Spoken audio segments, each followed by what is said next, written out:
Okay, 3 సార్లు చూసాం కదా వీడియో. ఎందుకంటే సరిగా వినకపోతే, సరిగా నేర్చుకోకపోతే ఇలాగే వాక్యం ఉంటుంది. అందుకనే 3 సార్లు చూపించాల్సి వచ్చింది. అందులో ఒకటి లైవ్ కూడా ఏదో ప్రాబ్లం ఉంటే అది చూసాం. వాక్య భాగాన్ని ఇప్పుడు నేర్చుకుందాం. లూకా సువర్తమానము 14వ అధ్యాయము 1 నుంచి 6 వచనాలు. విశ్రాంతి దినమున ఆయన భోజనము చేయుటకు పరిసయ్యుల అధికారులు. దీనికంటే ముందు మనం ఒకసారి మత్తయి సువార్తకి వెళ్దాం. మత్తయి సువార్త 12వ అధ్యాయం 10వ వచనానికి వెళ్దాం. మత్తయి సువార్త 12వ అధ్యాయం 10వ వచనం. వారు ఆయన మీద నేరము మోపవలనని విశ్రాంతి దినమున స్వస్థపరచుట న్యాయమా అని ఆయనను అడిగిరి. అందుకైనా మీలో ఏ మనుషునికైనాను ఒక గొర్రెయుండి అది విశ్రాంతి దినమున గుంటలో పడిన ఎడల దాన్ని పట్టుకొని పైకి తీయడా? గొర్రె కంటే మనుషుడెంతో శ్రేష్ఠుడు. కాబట్టి విశ్రాంతి దినమున మేలు చేయుట ధర్మమే అని చెప్పి ఆ మనిషితో నీ చెయ్యి చాపమనెను. వాడు చెయ్యి చాపగా రెండవ దాని వల్ల అది బాగుపడెను. అంతటా పరిసయ్యులు వెలుపలికి పోయి ఆయనను ఎలాగూ సంహరింతుమా అని ఆయనకు విరోధముగా ఆలోచన చేసిరి. మొట్టమొదటి సందర్భము ఇది మనం చదువుకున్నాం. ఇక్కడ యేసు ప్రభు వారి దగ్గరికి కొంతమంది పరిసయ్యులు వచ్చి యేసు ప్రభు వారు స్వస్థత చేస్తూ ఉంటే ఆయన్ని ఇరకాటమును పెట్టాలని ఆయన అడిగినటువంటి ప్రశ్న ఏంటంటే, యేసు నువ్వు ఈ అద్భుతాలు చేస్తున్నావు కదా, విశ్రాంతి దినాన్న ఈ పనులు చేయవచ్చా అని అడిగారంట. అప్పుడు యేసు ప్రభు వారు అన్నాడు, మీలో ఎవరికైనాను ఏముంది? ఒక గొర్రె ఉండి అది వెళ్ళేసి గుంటలో పడితే విశ్రాంతి దినాన నువ్వు దాన్ని పైకి తీయవా అని అడిగారు. ఎప్పుడైతే యేసుప్రభు వారి సమాధానం చెప్పారో అప్పటి నుండి ఏం చేయాలని చూస్తున్నారండి? యేసుప్రభు వారిని కిందకెళ్ళి ప్లాన్లు వేస్తున్నారు. ఎట్టా ఈ నీళ్ళు వేయిపోయాలా, ఎట్టా వీడికి వ్యతిరేకంగా అని చెయ్యాలా అని ప్లానింగ్లు వేస్తూ ఉన్నారు. ఇది మొదటి సందర్భం. ఎవరు వచ్చి అడిగారు యేసుప్రభు వారిని? పరిసయ్యులు. ఇక్కడ ఒకసారి సమాధానం చెప్పాడు. ఇంకొక సందర్భం జరిగింది.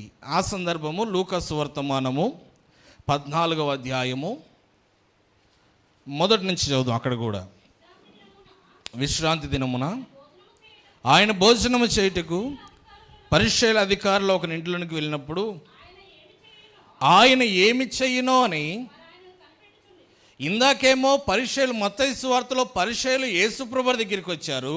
ఇప్పుడు పరిసయ్యులలో ఒక అధికారి యేసుప్రభు వారిని పిలిచాడంట భోజనానికి. యేసుప్రభు వారు వెళ్ళారు. అసలు ఈ పరిసయ్యులు ఎవరంటే, వీరి జాబితా మొదటి నుంచి ప్రారంభంగాలే, మధ్యలో ఎప్పుడో క్రీస్తు పూర్వంలో ప్రారంభమైంది. క్రీస్తు శకం 70వ సంవత్సరం వరకు ఈ పరిసయ్యులు అనే వాళ్ళు ఉన్నారు. ఎవరు ఈ పరిసయ్యులు అంటే,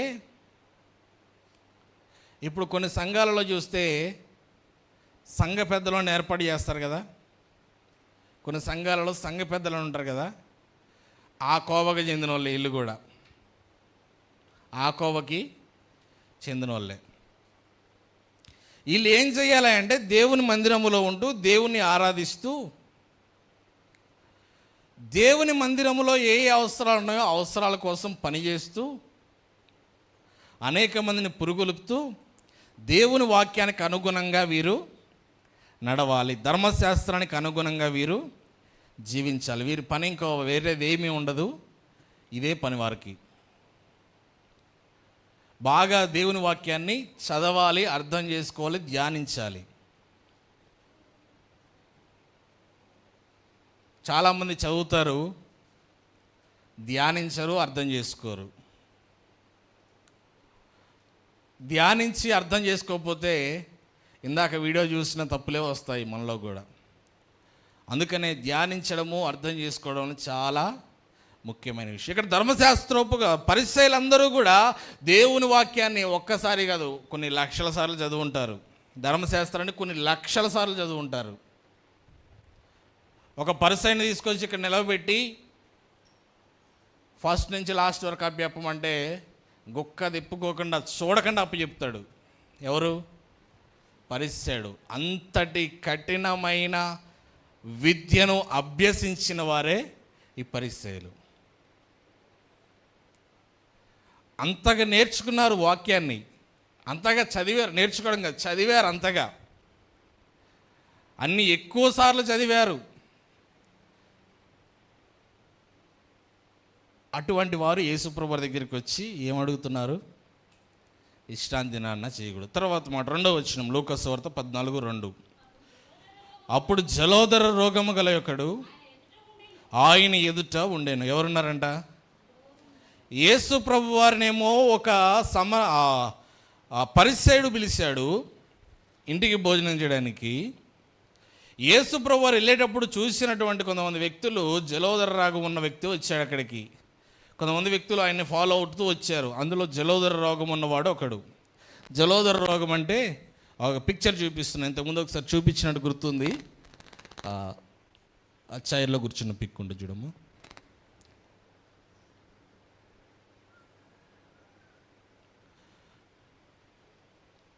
ఎలా ఉంటుందంటే ఆ రోగము, అదిగోండి జలోదర రోగం అంటే ఒంటి నిండా నీరు పట్టేయడం. ఒంటి నిండా నీరు పట్టేయడం, ఉబ్బిపోతాడు, ఒళ్ళంతా నీరే, అవయవాలు మొత్తం కూడా నీటితో నిండిపోతాయి, ఏముండదు. ఇంకా నడవడానికి నడక సరిగ్గా రాదు, చాలా ఇబ్బంది పడతారు. అటువంటి రోగం కలిగిన వ్యక్తి అక్కడికి వచ్చాడు. ఆ కాలంలో యేసు ప్రభువారు ఉన్న కాలంలో, ఇప్పుడంటే మనకి చాలా మందులు వచ్చినాయి, చాలా రకాలుగా చేస్తున్నారు, కానీ అప్పటి కాలంలో ఆ ఫోటోలో చూపిస్తున్న విధముగా పొట్ట నిండా నీళ్ళు నిండిపోయినాయి కదా, నీళ్ళు బయటికి పోవాలి అంటే ఏం చేయాలి? పొట్టకి హోల్స్ పెట్టేవారు, రంధ్రాలు పెట్టేవాళ్ళు. రంధ్రం పెడితే అందులోంచి నీళ్ళు బయటికి దారులుగా, మళ్ళీ దానికి కుట్లేయడం గట్ట ఏముండదు, హోల్స్ చేసి ఆ నీళ్ళన్నీ బయటకు వచ్చేసిన తర్వాత అదే పుండు మానాలి. అటువంటి స్థితిలో ఉన్నటువంటి వ్యక్తి యేసు ప్రభువారి దగ్గరికి వచ్చాడు. యేసు ప్రభువారు ఎక్కడున్నారు? ఎక్కడున్నారు?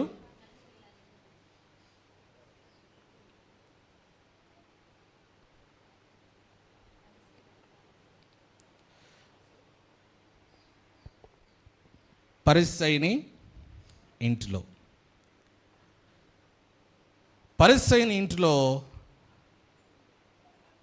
యేసు ప్రభువారు ఈ అద్భుతాన్ని చేశారు. అదే రోజు అంట అద్భుతం చేసింది విశ్రాంతి దినమున. అసలే పరిసయ్యులు ఏమంటారు? విశ్రాంతి దినాన స్వస్థత చేయొద్దంటారు. యేసు ప్రభువారు ఎక్కడికి వెళ్ళి స్వస్థత చేశాడు? పరిసయ్యుడి ఇంటికి వెళ్ళాడు. ఆ రోజు స్వస్థత చేయకూడదు, అక్కడే స్వస్థత చేశాడు. ఇంకా ఎట్లా గాలిపోతుంటుందో చూడండి, ఎట్లా లోపల రగిలిపోతుంది మనోడికి. ఎవరికి? పరిసయ్యుడికి రగిలిపోతుంది. ఏందబ్బా ఇది నా గురించి చెప్తున్నాడు, మొత్తం నా ఇంటికి వచ్చాడు, నేను ధర్మశాస్త్రాన్ని అవపోసన పట్టినవాడని తెలుసు కదా, నన్ను అడిగితే టకా టకా టకా టకా టకా ఎక్కడ ఏది ఉందో అప్పచెప్పగలిగిన శక్తివంతుడని తెలుసు కదా, ఈయనేందబ్బా నాకు చెప్తున్నాడు, ఇది చేయకూడదు కదా ఈరోజు అని లోపల రగిలిపోతున్నాడు. తర్వాత వచ్చినాం, యేసు విశ్రాంతి దినమున స్వస్థపరచడం న్యాయమా కాదా అని ధర్మశాస్త్రోపదేశకులను. ఇందాక ఎవరు అడిగారు? పరిసయ్యులు వచ్చి యేసు ప్రభువారిని అడిగారు ఇందాక. ఇప్పుడు యేసు ప్రభు వారి దగ్గరికి వెళ్ళి ఈ విధంగా అడుగుతున్నాడు, విశ్రాంతి దినమున స్వస్థపరచడం న్యాయమా కాదా అని. ఇప్పుడు యేసు ప్రభు రివర్స్ ప్రశ్న వేస్తున్నాడు వాళ్ళకి. కాదా అని ధర్మశాస్త్రోపదేశకులను పరిసయ్యులను అడగగా వారు ఊరకుండిరి. అప్పుడు ఆయన వారిని చేరదీసి స్వస్థపరిచి ఏం చేస్తున్నాడు? చేరదీశాడు, స్వస్థపరిచాడు, పంపివేశాడు జలధర రోగం కలిగినటువంటి వ్యక్తిని. అప్పుడు అంటున్నాడు, మీలో ఎవని గాడిద అయినను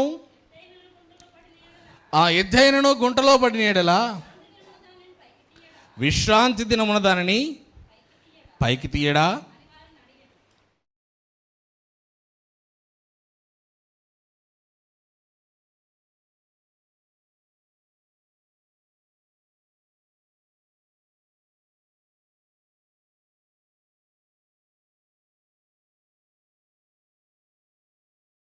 ఏమంటారంటే, అయ్యగారు మాకు ఎద్దులు బాగా ఉన్నాయి, వాటిని మేము తోలుకలి వాటికి మేత వేసి వాటిని మేపుకుని రావాలి, మాకు చాలా పని ఉంది. యేసుప్రభువు వారు చెప్పాడు కదా, నీ ఎద్దైనా గాడిదైనా గుంటలో పడితే నువ్వు తీయవా అని. ఇప్పుడు నేను ఆ పని చేసుకొని వస్తాను అని అనేవారు చాలామంది ఉంటారు. అనేవారు చాలామంది ఉంటారు. అందుకనే అసలు విశ్రాంతి దినమున ఆయన ఏం చేయమన్నాడో ముందు చూద్దాం, తర్వాత ఇక్కడికి వద్దాం ఈ విషయానికి. విశ్రాంతి దినమున అసలు ఎందుకు నియమించాడు యేసు ప్రభువు వారు సర్వాధికారి అయిన దేవుడు అంటే, నిర్గమకాండము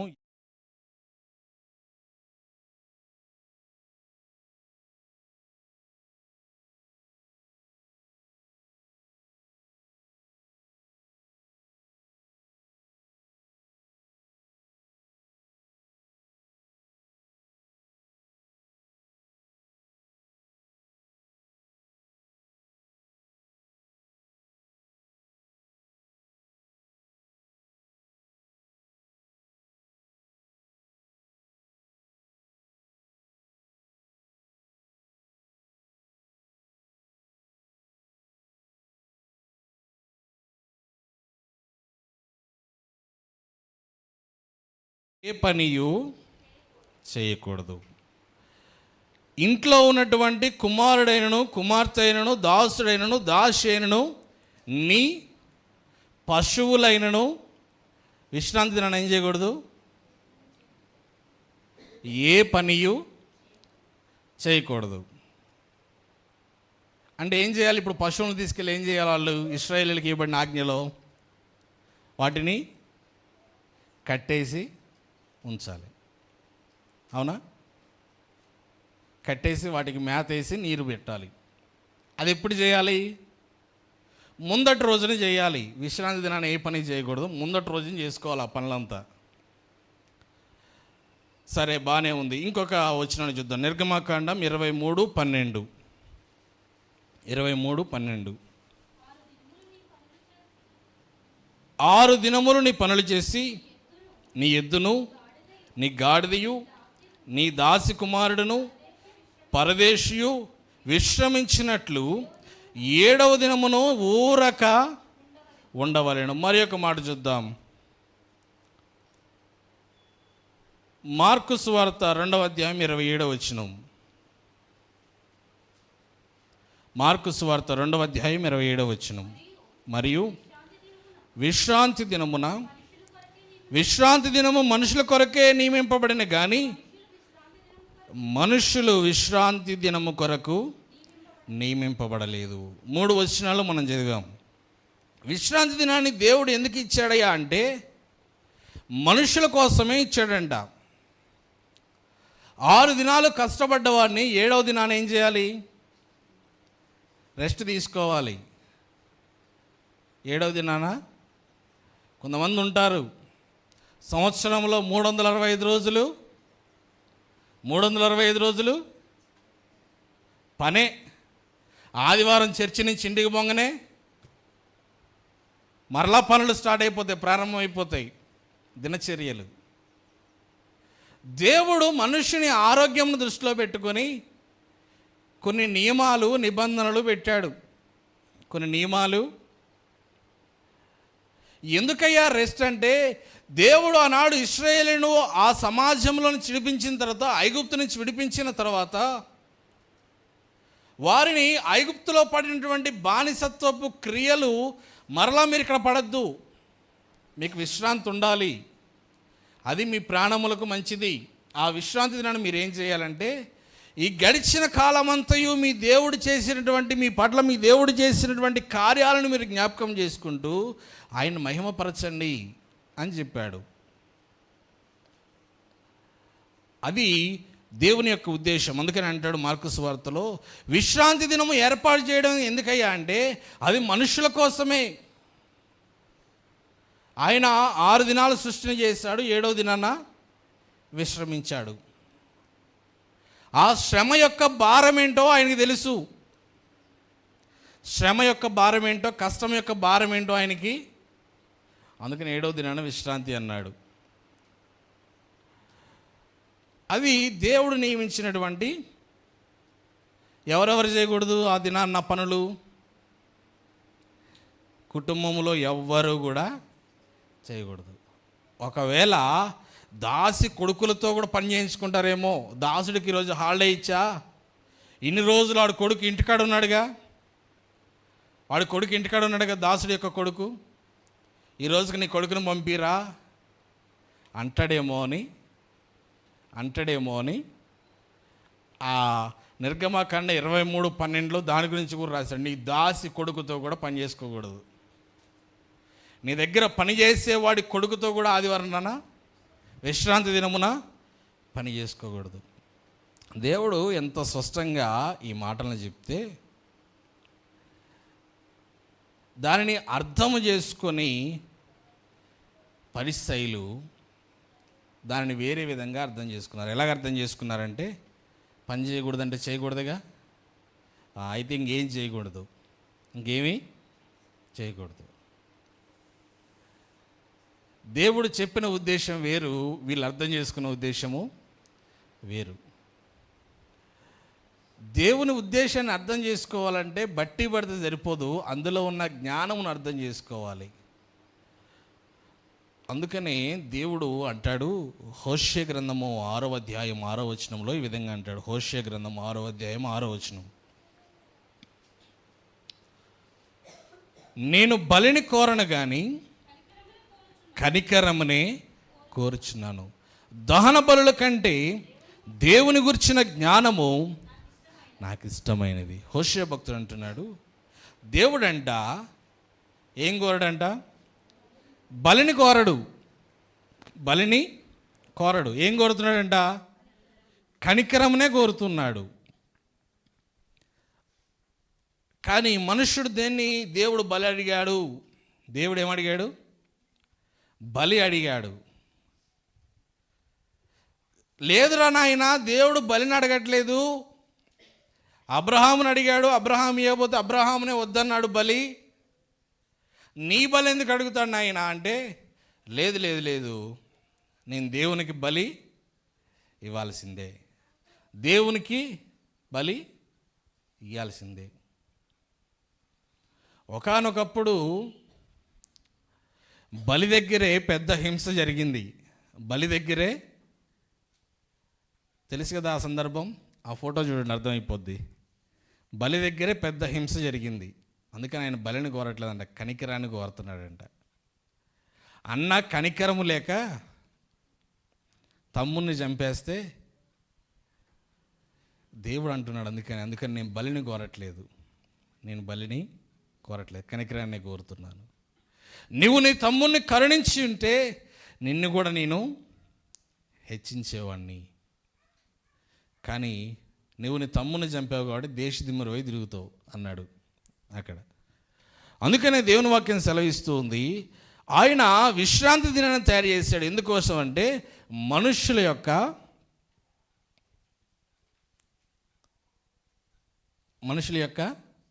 ఏమైంది? రెస్ట్ తీసుకుంటే ఏమైంది చెప్పండి? బాగా అలసిపోయింది ఒళ్ళు. ఏం కావాలి ఒంటికి? లేదు, నేను ఎంత అలసిపోయినా మరలా పర్వాలేదు, నేను మళ్ళీ పనికి వెళ్ళిపోయాడు. 2వ రోజు కూడా నిన్న చేసినంత యాక్టివ్గా ఈరోజు చేస్తాడా? అలాగే నీరసంగానే ఉన్నాడు. 3వ రోజు పనికి వెళ్ళాడు, ఇక 3వ రోజు ఇంటికి రాడు, అటు నుంచి అటు హాస్పిటల్కి. అవునా కదా? మనిషికి రెస్ట్ అనేది అవసరం.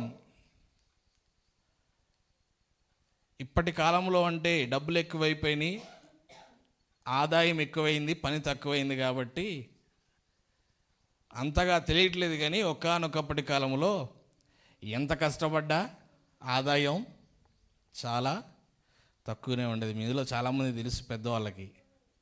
పొద్దున్నుంచి సాయంత్రం దాకా పని చేస్తే పావలా వచ్చిన వాళ్ళు ఉన్నారా? జీతం పావలా,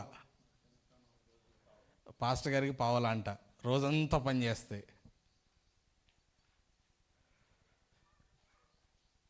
అప్పుడు ఖర్చులు కూడా అలాగే ఉండేటి. మనం తక్కువ అనుకుంటాం, అప్పుడు తక్కువ ఖర్చు రేటుకి వచ్చేటి అనుకుంటాం. తక్కువ రేటుకి ఏం కదా, అప్పుడు రేట్లు బాగానే ఉన్నాయి. కాబట్టి అంతటి కష్టపడి తక్కువ డబ్బులు వచ్చి ఎక్కువ మన శరీరానికి పోషకాలు దొరకక అనేక మంది మరణించిన వారు ఉన్నారు. ప్రస్తుత కాలంలో ఆ స్థితి లేదు. కానీ ఎందుకయ్యా చెప్తున్నాం అంటే, ప్రతి మనిషికి తప్పకుండా విశ్రాంతి అనేది అవసరము. అలాగే విశ్రాంతి దినాన్ని దేవుడు ఏర్పాటు చేశాడు. విశ్రాంతి తీసుకున్నవాడు ఏం చేయాలి అంటే దేవుణ్ణి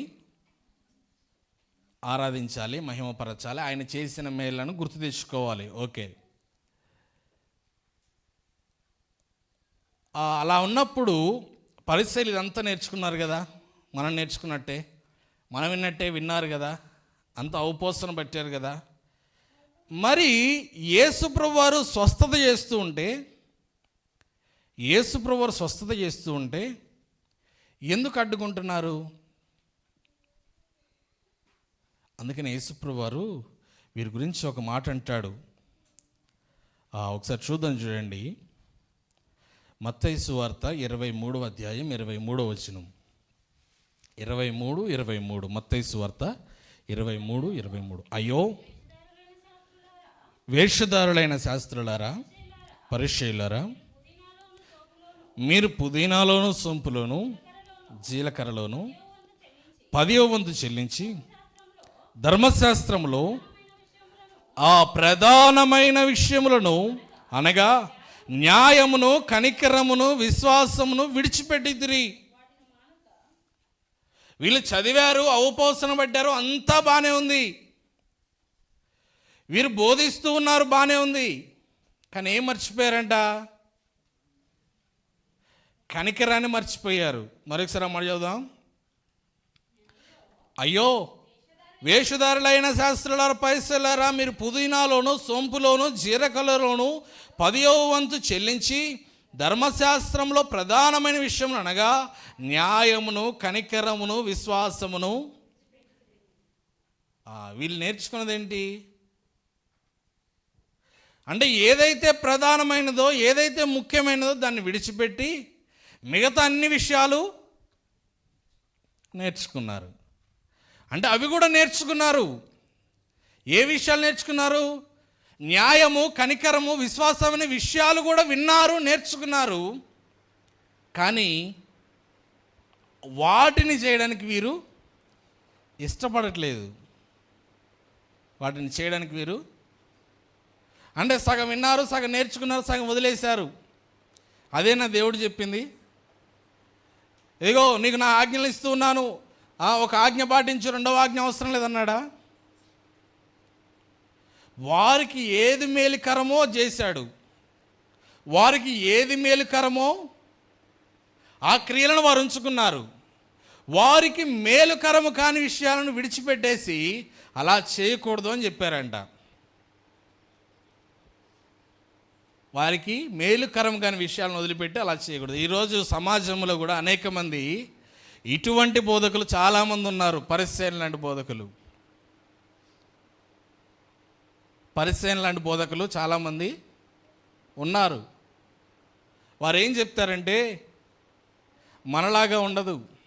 మనం ఏం చెప్తామంటే, అమ్మా మీ బంధువులు విగ్రహారాధన కాడికి వెళ్తూ మిమ్మల్ని పిలిచారా, మీరు వెళ్ళొద్దు అని చెప్తాం. మనం చెప్పామా? విగ్రహారాధన కాడ పెట్టింది తినద్దు అని చెప్పాం. మనం చెప్పామా? మీరే సాక్షులు. అన్యులతో జోడీగా ఉండద్దు. మాట్లాడండి, తప్పు లేదు, కానీ వారితో చట్టా పట్టాలు వేసుకొని తిరగద్దు అని చెప్పావా? చెప్పాం. లోకం నుంచి వేరై మారు మనసు పొందాలని చెప్పావా? చెప్పాం. ఆయన్ని ఆరాధించాలి, ప్రార్థన చేయాలి, దేవుని వాక్యాన్ని ధ్యానించాలని చెప్పావా? చెప్పాం. మీరే సాక్షులు దానికి. ఒకవేళ చెప్పలేదు అని ఎవరైనా అంటే, మొన్న సాంబయ్య బాబాయ్ వాళ్ళ ఇంటికి వెళ్ళినప్పుడు ఒక బుక్ చూశాను నేను. అందులో దాదాపుగా 1 సంవత్సరం నుంచి మనం ఏదైతే వాక్యాలు చెప్పామో అన్ని రిఫరెన్సులు రాసున్నాయి. ఒకసారి ఆ బుక్ తీసుకొని చూడండి.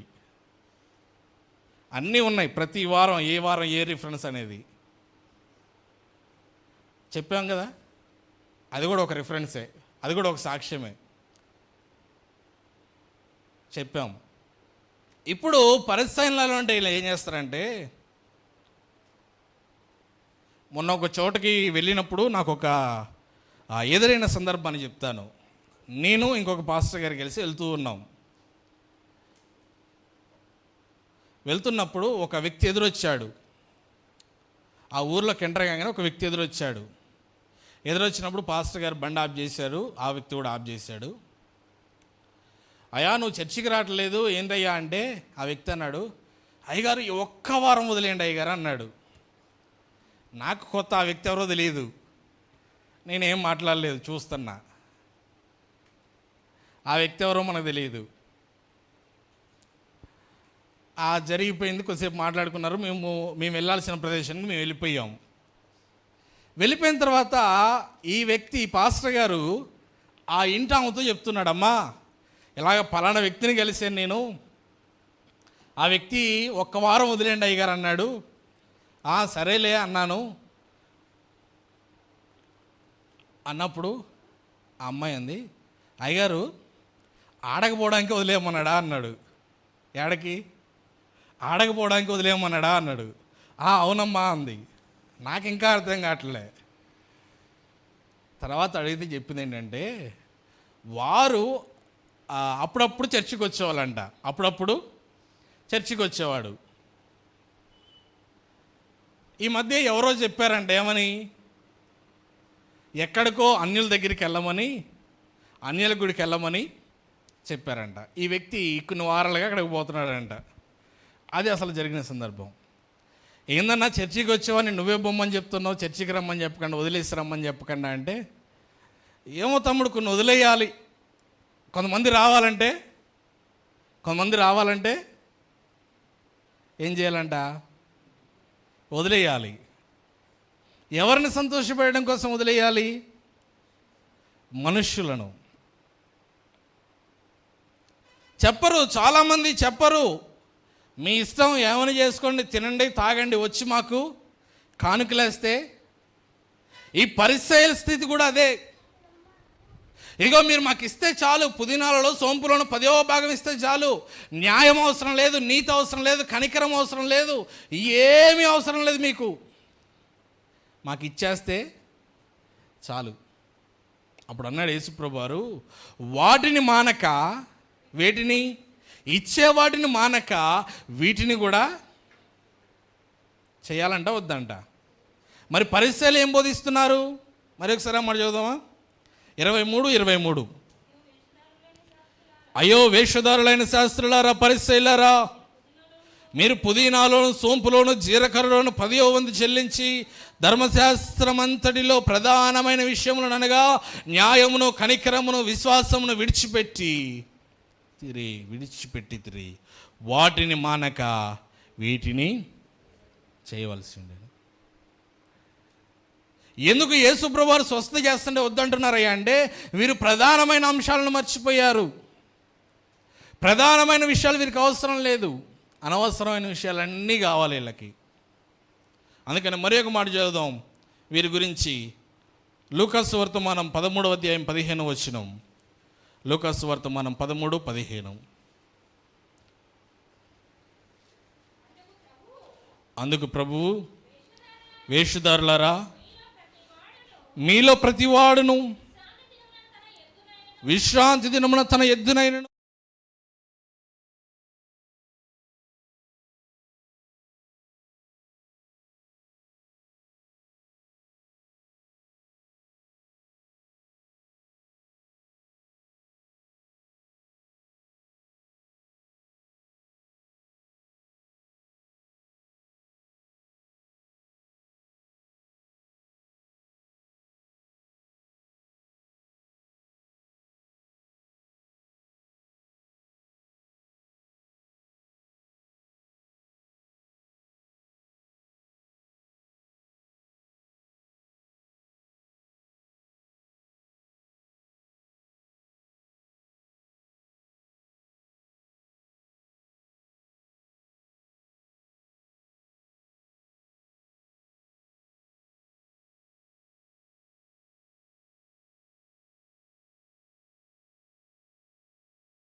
ఏమో మంచిగా రెడీ అవుతారు,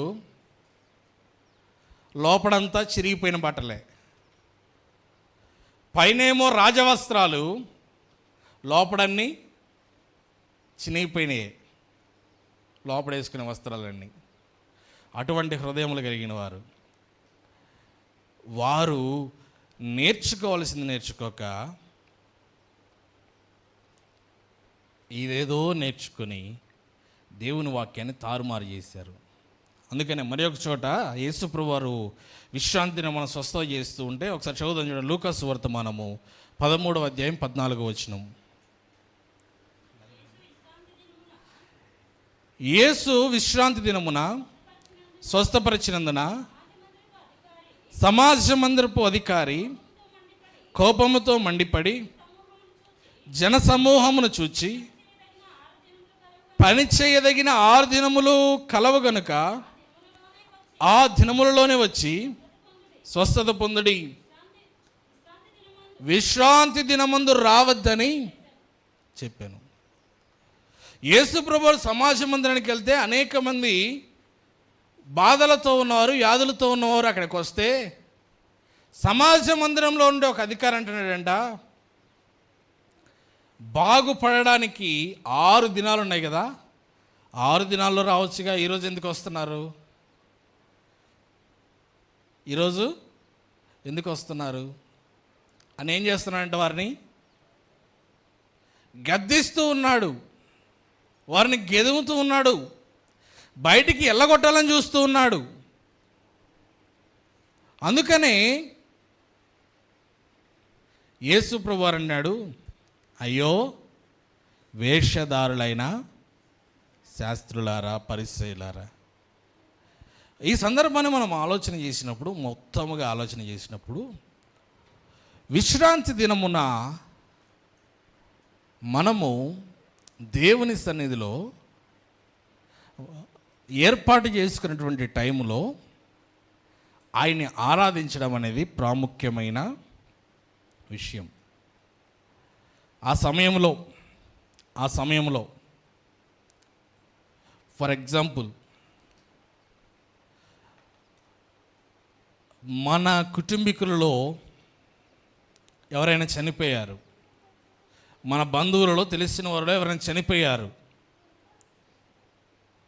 చనిపోతే వెళ్ళాలి, పరామర్శించాలి. తర్వాత ఏం చేస్తారు? ఆదివారం చనిపోయాడు తెలిసింది, వెళ్తాం, పరామర్శిస్తాం. ఏం చేస్తాం నెక్స్ట్? అక్కడే ఉండి వ్యవహారాలు పెడతారు, అంతకుమించి ఏం చేయరు. అవునా? వెళ్ళావు, పరామర్శించావు, వచ్చి ఏం చేయాలి? దేవుని మందిరానికి వచ్చి దేవుని సన్నిధి అయిపోయిన తర్వాత మరలా వెళ్ళాలి. అంతేగాని అక్కడే ఉండిపోయి వ్యర్థమైన వ్యవహారాలన్నీ పెట్టేసి, నీ వ్యర్థమైన వ్యవహారం వలన ఆ కుటుంబీకులకు ₹1 లాభమా? ఆ చనిపోయిన వ్యక్తిని బతికి తీసుకొస్తావా? వెళ్ళావు, ధైర్యపరిచావు, మరలా ధైర్యపరచు. అంతేగాని ఆ వ్యర్థ వ్యవహారాల కోసం దేవుని సన్నిధి మానేసుకొని ఉంటారు. దేవుని సన్నిధి మానేస్తారు. ముఖ్యమైన విషయమే. మరీ దగ్గర వారు మన కుటుంబంలోనే చనిపోయారు అనుకోండి,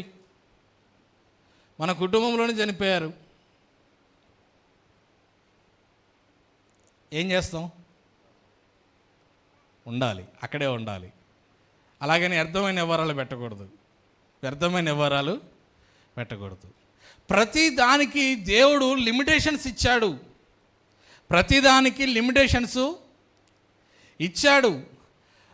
ఈ పరిచయాలు ఏం చేస్తారంటే ఆ లిమిటేషన్స్ మీరిపోతున్నారు. వారి కుటుంబంలో జరిగితేనేమో ఒక లిమిటేషను, పక్కన వాళ్ళ కుటుంబంలో జరిగితే ఇంకొక లిమిటేషను. ఇప్పుడు ఫర్ ఎగ్జాంపుల్ ఇదే సందర్భం జరిగింది. సరే, మా కుటుంబంలోనే ఎవరో చనిపోయారు అనుకుందాం. దగ్గర బంధువులో దూర బంధువులో ఎవరో ఒకళ్ళు చనిపోయారు అనుకుందాం. పాస్టర్ గారు ఆదివారం ఇక్కడ లేరు అనుకోండి, ఇక దాన్ని మీరు ఆసరా చేసుకొని ఎన్ని వారాలు బంద్ చేస్తారు కదా. ఎప్పుడైనా మన చిన్న సందర్భం వస్తే అదిగో పాస్టర్ గారు అప్పుడు పోలేదా, పాస్టర్ గారు అప్పుడు మేము పోతే తప్పేంది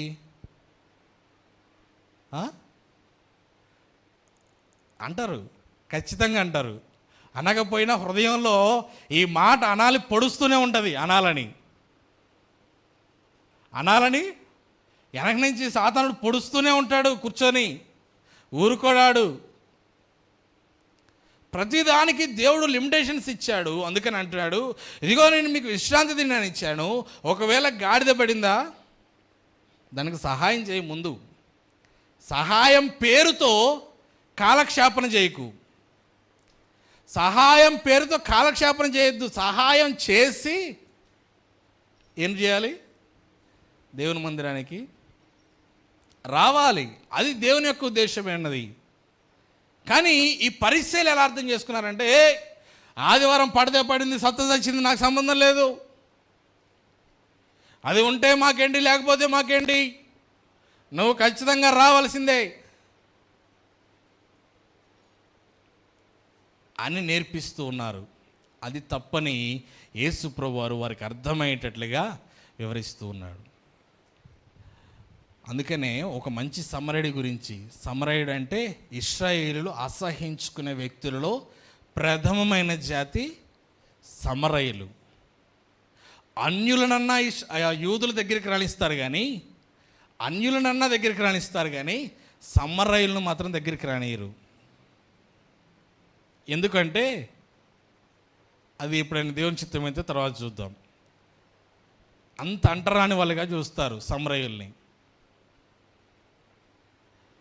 అందుకని వారి హృదయాలను మార్పు కోసము యేసు ప్రభువు వారు అనేక కార్యాలను వారి ముందుంచి వారిని హెచ్చరిస్తూ ఉన్నాడు. ఇక్కడ పరిసయ్యులు కూడా అదే స్థితిలో ఉన్నారు. ఇదిగో నువ్వు వెళ్తూ వెళ్తూ దారి పక్కన పడ్డావు, ఓ యూదుడా, లేకపోతే ఓ క్రైస్తవుడా, నువ్వు వెళ్తూ వెళ్తూ దారి పక్కన పడిపోయావు. ఇప్పుడు నువ్వు అంటరాని వాడు అన్నవాడు వచ్చి నీకు సహాయం చేస్తే నువ్వు తీసుకోకుండా ఉంటావా? నువ్వు దారి పక్కన పడిపోయావు, అపస్మారక స్థితిలో ఉన్నావు. నువ్వు అంటరాని వాడు అనుకున్నవాడు వచ్చి నిన్ను తీసుకెళ్ళి హాస్పిటల్లో జాయిన్ చేస్తే, నన్ను వాడేంది హాస్పిటల్లో తీసుకెళ్ళి ఇచ్చేది అని నువ్వు ఎక్కడైతే పడ్డావు అదే ప్లేస్లో మళ్ళా పడుకుంటావా? పడుకుంటారండి ఎవరైనా? ఎవరు పడుకోరుగా. తిడతా 2 మాటలు తిడతాడు కానీ మరలా దెబ్బ తగిలించుకొని మరలా అదే అపస్మారక స్థితిలో ఉంటాడా? ఎంత కులపిచ్చోడు ఉన్నాడన్నా, ఉన్నాడుగా.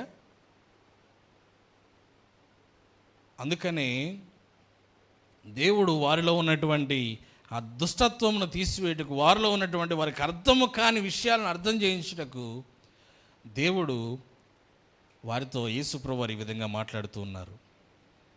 ఇదిగో నీ ఇంట్లో ఉన్నదైతే ఒక రకంగా, బయట ఉన్నదైతే ఒక రకంగా చూడకు. అది నేను సృజించిందే, ఇది నేను సృజించిందే. నీకు విశ్రాంతి దినం ఎలాగో వాళ్ళకి విశ్రాంతి దినం అలాగే ఉండాలి. నువ్వు నన్ను ఎలాగ ఆరాధిస్తున్నావో వారు నన్ను అలాగే ఆరాధించాలి అని చెప్పడానికి యేసు ప్రభువు వారి ఉదాహరణ చెప్పాడు. కానీ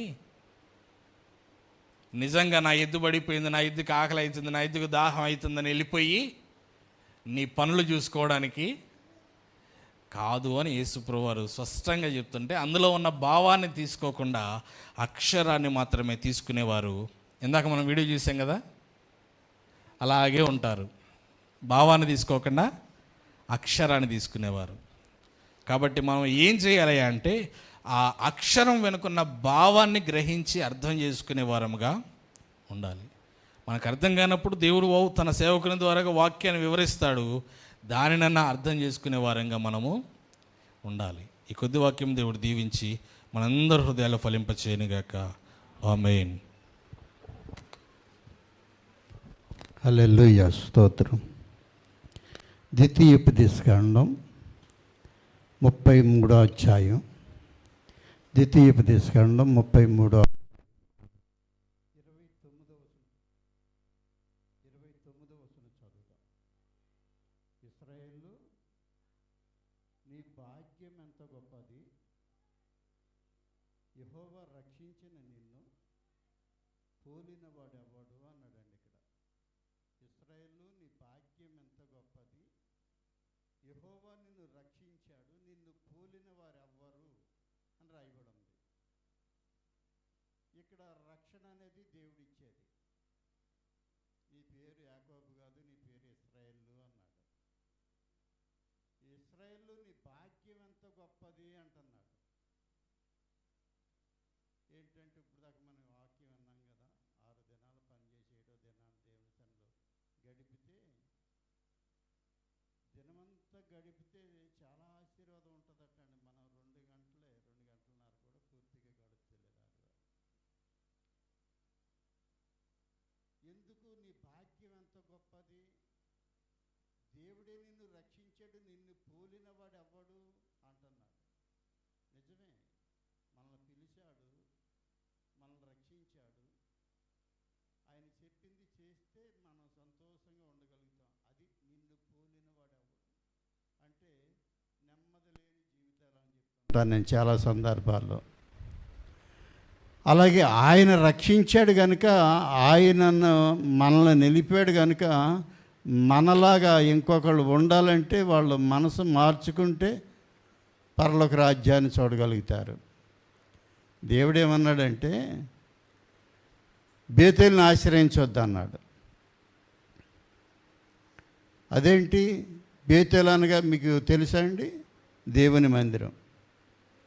బేతేలుని ఆశ్రయించొద్దు అన్నాడు. ఎందుకు ఆ మాట చెప్పాడు? నన్ను ఆశ్రయించండి, బేతేలుని ఆశ్రయించొద్దు అన్నాడు. ఈ మాట ఎక్కడ చెప్పాడంటే ఆమోసు గ్రంథంలో 5వ అధ్యాయంలో, ఆమోసు గ్రంథం 5వ అధ్యాయం చదువుదాం చూడండి. 4-5 వచనాలు చదివితే అక్కడ రాయబడి ఉన్నమాట. ఇశ్రాయేలుతో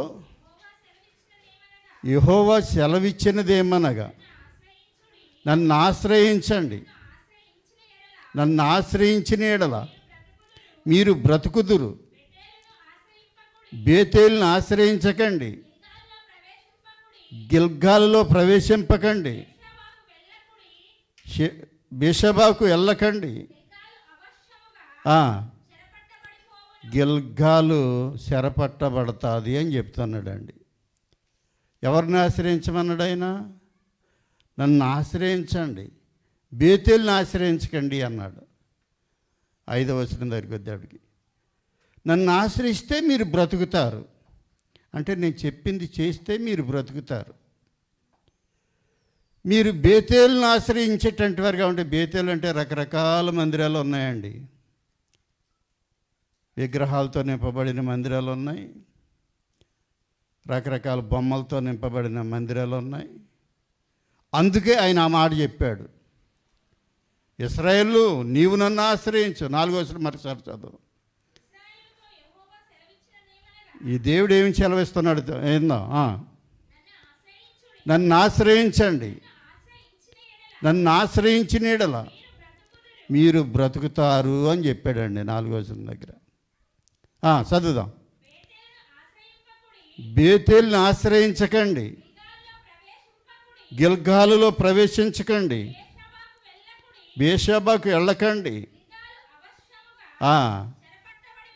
చెరపట్టబడుతుంది అంటే కాల్చివేయబడుతుంది అని శూన్యమగును అంటున్నాడండి. ఎందుకనంటే పూర్వకాలంలో యెరూషలేము పట్టణంలో దేవుడిచ్చిన వాక్యం నెరవేర్చబడ్డది. శూన్యమగుతుందంటే ఏమీ లేకుండా అయిపోతుంది. అక్కడ గోడలే ఉన్నాయి. ఇప్పుడు వెళ్ళి చూసేటంటే వాళ్ళందరికీ కూడా అక్కడ కనిపించింది. ఆ పట్టణం కొరకు ఒకప్పుడు విన్నాను, టీవీలో చూపిస్తున్నారు. ఇప్పుడు అక్కడికి వెళ్ళినట్టు వాళ్ళు యూట్యూబ్లో యెరూషలేము పట్టణం అంతా కొండలతో నింపబడి తెల్లగా కనపడుతుంటాయి ఎక్కడ చూసిన రాళ్ళు. ఎందుకు ఆశ్రయించొద్దు అన్నాడంటే, ఇప్పుడు దాకా మనం విన్నాం కదా, ఆశ్రయిస్తే ఏమవుతుంది? నరకం పాలు అవుతావు, నెమ్మదలేని జీవితం భూమి మీద. దేవుణ్ణి ఆశ్రయిస్తే బ్రతుకుతారు. నిజమండి, వాక్యం చెప్తున్నమాట. ఎందుకంటే దేవుడు మానవుడు నివసిస్తానికి ఈ భూమిని ఇచ్చాడు. ఈ భూమి మీద అనేక జీవరాశులు బ్రతుకుతున్నాయి. మనుషుడు శ్రేష్టంగా ఉంచాడు కనుక మనుషుడిని ఆయన్ని ఆశ్రయిస్తే, ఆయన మాట విని ఆయన నమ్మి ఆయన మాట ప్రకారం నడిస్తే మనం సంతోషంగా ఉండగలుగుతాం. అందుకే ఆయన తెలియచేస్తున్న మాటలు మనం వింటున్నాం. అందుకే ఇశ్రాయేలు నీలాంటి మనుషుడు ఇంకొకడు ఉండడు. కారణం ఏంటంటే నేను నిన్ను రక్షించాను గనుక అన్నాడు. అన్ని విధాలుగా సంతోషంగానే ఉంచాడు. శ్రమలనే రకరకాలుగా వస్తాయి, శ్రమల్లోనే సంతోషంగా ఉండగలుగుతాడు ప్రభువుని అంగీకరించిన మనుషుడు. అందుకే కీర్తన గ్రంథంలో అంటున్నాడు ఆయన. కీర్తన గ్రంథం చదువుదాం చూడండి. 113వ అధ్యాయం 7వ వచనం. కీర్తన గ్రంథం 113వ అధ్యాయం 7వ వచనం. ప్రధానులతో, తన ప్రజల ప్రధానులతో వారిని కూర్చుండబెట్టుటకై ఆయన నేల నుండి దరిద్రులను లేవనెత్తేవాడు అంటున్నాడండి. ఏమీ లేనంటి వారిని ప్రధానులతో కూర్చుండబెడతాను నేను అంటున్నాడు. తన ప్రజల ప్రధానులతో కూర్చుండబెట్టేవాడు, పెంట కుప్ప మీద నుంచి లేవనెత్తువాడు దేవుడని అక్కడ రాయబడి ఉంది.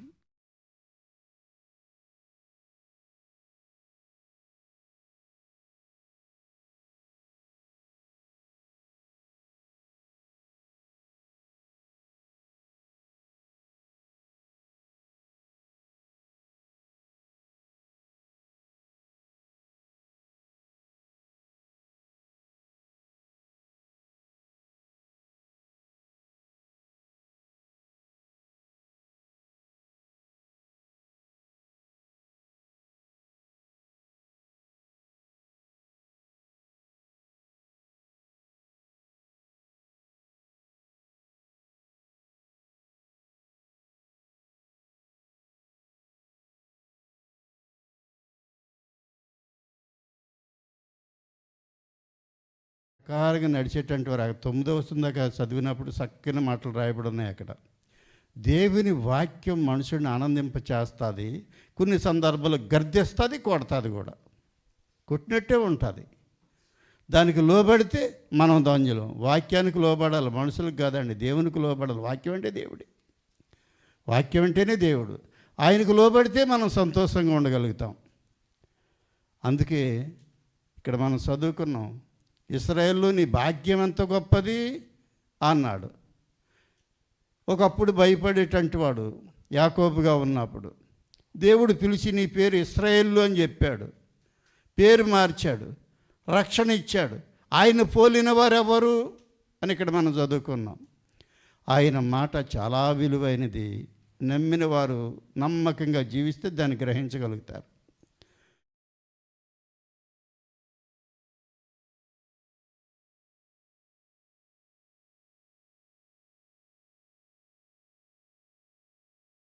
మొత్తం అక్కడిది ఇక్కడ ఇక్కడ అక్కడ ఒక వరుస పెట్టి నిలబడి అంటే అది ఒక సీరియల్ తీసి ప్రజలకు చూపిస్తానికి దాన్ని అలాగా ఇలా ఉంది ఈ రోజున వాక్యం అనే దాని కొరకు అక్కడ రాయబడ్డమాట. ఇక్కడ కీర్తన గ్రంథంలో ఇంకో మాట చదువుదాం చూడండి. కీర్తన గ్రంథం 107వ అధ్యాయం 9వ వచనం. కీర్తన గ్రంథం 107వ అధ్యాయం 9వ వచనం. ఎలయనగా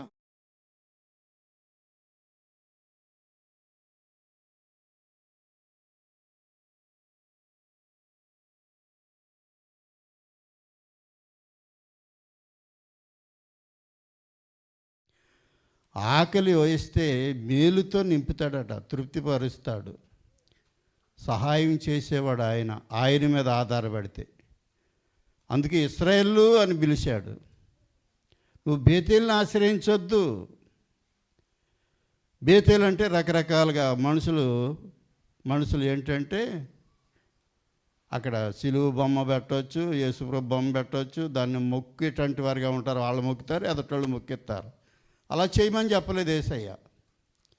తండ్రిని ఆరాధించేవారు ఆత్మతో సత్యంతో ఆరాధించాలి అన్నాడు.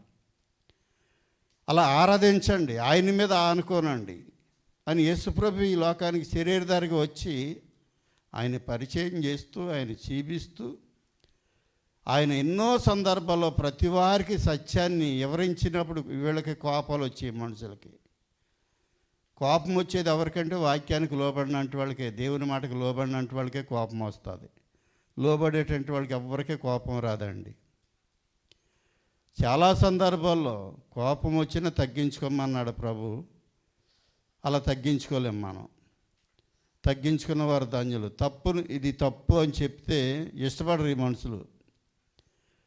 అందుకే నేను చేసేదే నాకు కరెక్ట్, నువ్వు చెప్తే నేను ఇదేంటి అనుకుంటారు ఈ లోకంలో ఉన్నట్టు వాళ్ళు. ఆయన అంటున్నాడు, అదే కీర్తన గ్రంథం 47వ అధ్యాయం 2వ వచనం దగ్గర చదువుదాం చూడండి. కీర్తన గ్రంథం 47వ అధ్యాయం 2వ వచనం. యెహోవా మహోన్నతుడు, ఆయన సర్వభూమికి మహారాజై ఉన్నాడు.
అందుకే 49వ కీర్తన 7వ వచనం దగ్గర మాట చదువుదాం చూడండి.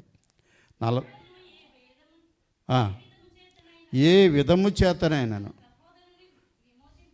తన సహోదరుని ఎవ్వరూ విమోచించలేరు, పరలోకం తీసుకెళ్ళలేరు.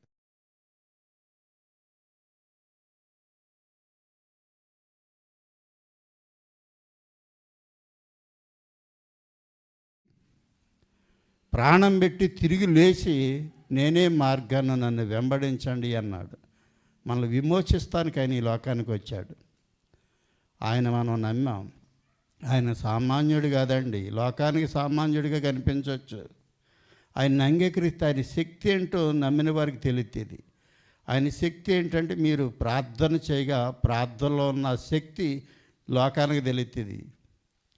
మనం నమ్మాం కానీ ఆ ప్రార్థన చేసే అలవాటు ఉందో లేదో ఉన్నవారు ధన్యులు అంతే. అవునండి, ఉన్నవారికి అనేక సత్యాలు ప్రభువు తెలియచేస్తుంటాడు. అందుకే ఆ దినాల్లో యాకోబుని ఏర్పాటు చేసుకున్నాడు, ఇశ్రాయేలు అని పిలిచాడు. ఈ దినాల్లో మనల్ని ఏర్పాటు చేసుకున్నాడు. మనకి ఒక్కొక్కరికి ఒక్కొక్క పేరు ఉంది, అది జీవ గ్రంథంలో రాయబడి ఉంటుంది. ఆయన మాట ప్రకారం నడిచే ప్రతివారు కూడా ఎల్లప్పుడూ ఎన్ని సమస్యలు ఎదురైనా సంతోషంగా ఉండగలుగుతారు. అందుకే నీ భాగ్యం ఎంత గొప్పది అన్నాడు. ఇశ్రాయేలు నీ భాగ్యం ఎంత గొప్పది, నేను ఇచ్చిన రక్షణను బట్టి నీతో సమానులు ఎవరు అంటున్నాడు ఆయన. పెంట కుప్ప మీద ఉన్నవారిని సింహాసనం మీద అధికారులతో కూర్చోబెట్టేవాడు ఆయన. అడుగుడి మీకు ఇవ్వబడును అన్నాడు. అడుగు ప్రతివారు పొందుతారు అన్నాడు. అడుగుట మన వంతు, చేయుట సృష్టికర్త అయిన దేవుని వంతు. అడిగి ఎదురు చూడాలి, వెంటనే కలగవచ్చు, కొంచెం లేట్ అవ్వచ్చు. ఎదురు చూస్తే తప్పనిసరిగా దాని ప్రతిఫలం మనం చూడగలుగుతాం. దేవునిలో ఆ శక్తి ఉంది, అది మనకి ఇచ్చాడు, మనల్ని పిలిచాడు. పిలిచినవాడు నమ్మదగినవాడు. అడుగుట మన వంతు, చేయుట సృష్టికర్త అయిన ప్రభువు వంతు. అందుకే ఆయన అంటున్నాడు 115వ కీర్తన 16వ వచనం దగ్గర చదువుదాం చూడండి. కీర్తన గ్రంథంలో 115వ కీర్తన. ఆకాశములు యెహోవా వశము, భూమి ఆయన నరులకి ఇచ్చి ఉన్నాడు అని చెప్తున్నాడండి. దేవుడేమో అక్కడ ఉన్నాడు, మనమేమో భూమి మీద ఉన్నాం. మనకి ఇచ్చాడు దేవుడు ఈ భూమిని. ఆయన అక్కడ ఉండి చూస్తున్నాడు. మంచోళ్ళు ఉన్నారు, చెడ్డోళ్ళు ఉన్నారు, అందరినీ చూస్తున్నాడు. ఆకాశములు దేవుని వశము, భూమి మనం ఉన్నాం. మనమే కాదండి, అనేక జీవరాశులు ఉన్నాయి భూమి మీద. మనకి ఇచ్చాడు మనల్ని ఏలమని, దాన్ని లోపరుచుకోండి అని, దాన్ని పండించండి అని. లోపరుచుకోవడం అంటే దాన్ని పండిస్తానికి ఈ సంవత్సర కాలంలో 3 పంటలు పండించేవారు ఉన్నారు, 4 పంటలు పండించేటువంటి వారు ఉంటారు. అలా సందర్భాన్ని బట్టి అది చెట్టు కాసే విధానాన్ని బట్టి దాని పంట అనేది తెలుస్తుంటుంది. అలాగే నాలో ఫలించని ప్రతి తీగ తీసివేయబడుతుంది అన్నాడు యేసు ప్రభు. అలా ఫలించేవారిగా ఉండాలి. ఆకాశం ఆయనది, భూమి మనకి ఇచ్చాడు.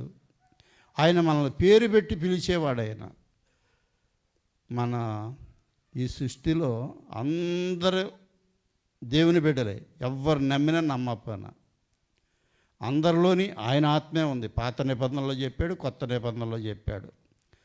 పాత నిబంధనలు యెహెజ్కేలు గ్రంథం 37వ అధ్యాయం 14వ దగ్గర నా ఆత్మ నీలో ఉంది అన్నాడు. అక్కడ యెహెజ్కేలు గ్రంథం 37వ అధ్యాయం తెలుసుకుందరు.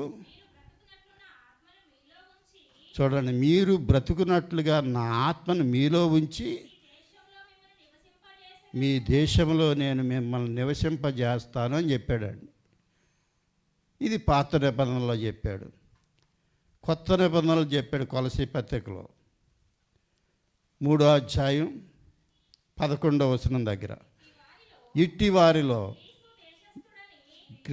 ఏ దేశస్థుడైనా సరే, చదవండి, యూదుడని ఏ భేదము లేదు, సున్నతి పొందుటయని పొందక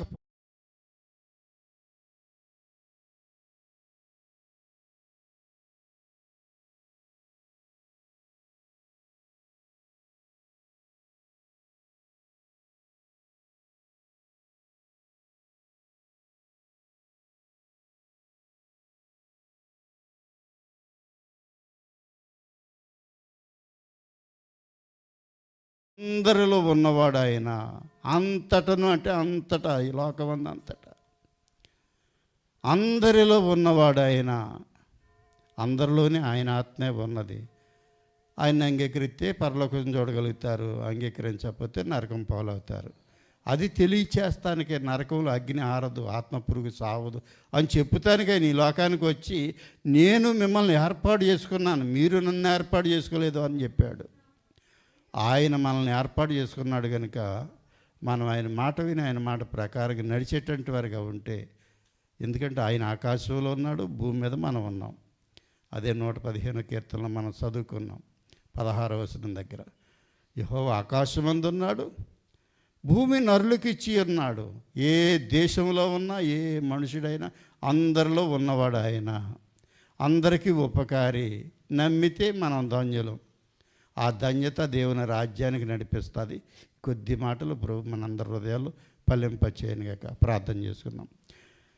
సర్వశక్తిమంతుడా, కరుణామయుడా యేసు ప్రభు, ఈ సమయంలో మీ లేఖనం ద్వారాగా కొన్ని మాటలు మీ బిడ్డలతో మీరు మాట్లాడారు. మీ మాట జీవం కలిగి బలమైనది. అందరిని పుట్టించినవాడు నీవే, అందరిలో ఉన్నవాడు నీవే. మిమ్మల్ని అంగీకరిస్తే ఆయన మిమ్మల్ని చూడగలుగుతారు, అంగీకరించకపోతే నరకం పాలవుతారని తెలియచేస్తానికి ఈ లోకానికి వచ్చారు. మానవుల కొరకే మీరు గాయపరచబడ్డారు, మానవుల కొరకే రక్తం సిందించారు. నాయన, మానవుల కొరకే తిరిగి లేచి మరణాన్ని జయించి నన్ను అంగీకరిస్తే మీరు ఈ విధంగా జయించగలుగుతారు అని తెలియచేస్తానికి వచ్చిన మా తండ్రి, ఈ సమయంలో మీ కృప, మీ కాపుదల మీ బిడ్డలను మా అందరిపై ఉంచండి. మీ నామ మహిమది మమ్మల్ని అందరినీ మీరు జీవింపచేయండి. మీ సంఘం అంతటిపై మీకు కాపుదల ఉంచండి.